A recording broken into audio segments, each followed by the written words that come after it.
প্রতিদিন প্রতিনিয়ত আমাদের কাছে হাজারো স্বামী পুরুষ কান্নাকাটিও করে, বলে, আফসোস করে, পুরাটা জীবন শেষ করলাম এই বেটির পিছনে, এই বেটি এখন আমারে দেখতে পারে।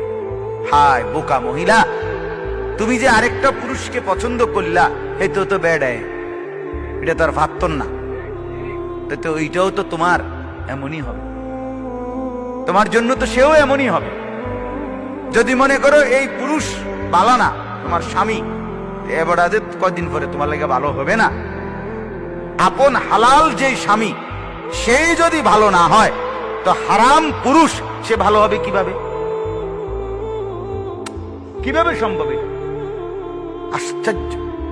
আমি একটু খোলামেলা বললাম আর কি, সাহস করে বললাম। আজকে সমাজের অসংখ্য অসংখ্য বিবিরা আপন স্বামীর সাথে অশোভনীয় আচরণ করে, তাকে পছন্দ হয় না, পর পুরুষের সাথে অবৈধ সম্পর্ক।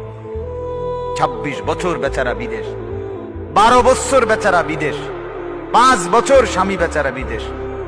বেটা, তোমার মতো স্ত্রীর জন্য, ছেলে মেয়ের মুখে হাসি ফুটাবার জন্য দুনিয়াটাকে ত্যাগ কইরা, আনন্দ ফুর্তি বলতে কিচ্ছু নাই, সব চাইরা মা হারা, বাবা হারা, স্ত্রী হারা, সন্তান হারা, এরপরে বিদেশ থাকে, কলজার মধ্যে পাথর বাইন্দা।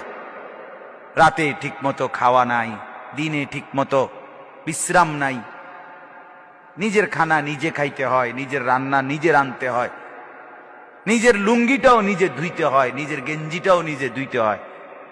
তো এত কষ্ট করার পর একজন নারী, একজন স্ত্রী যদি দেশে অন্য পুরুষের সাথে সময় কাটায়, কথা বলে, ঘুরে, অশ্লীল কোনো কাজ করে, জিনা ব্যভিচার কিংবা বেহায়াপনা করে ওই স্ত্রী, তাহলে তার চাইতে অসভ্য, এর চাইতে বেহায়া নির্লজ্জা নারী আর কে হইতে পারে?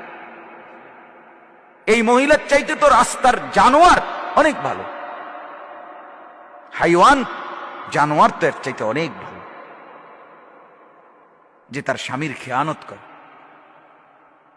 নিজের আখলাক শেষ করে। আস্তাগফিরুল্লাহ। খুব আফসোস লাগে, এটা কষ্টও লাগে। সব খারাপ আমি বলি না, আর যে বেড়ি ভালো আপনার গাত লাগার তো কথা না, কথাটা বুঝেন না তো? আর কি তা, এটা আপনি যদি ফালমাইরা ওঠেন তো বুঝে দেবো আপনার সমস্যা। হ্যাঁ হুজুররা এডি কয়, আপনার অসুবিধা কি? আপনি বালা তো আপনারা তো কইছি না, কথা বলেন না, কাজে এই কথা বলার সুযোগ নাই। কেউ যদি বলে হ্যাঁ হুজুররা আর কথা নাই, এডি কথা না, আরো কথা আছে, বাকি এটাও একটা কথা, কথা আরো আছে, আপনি শুনলে আস্তে আস্তে হেডিও কম।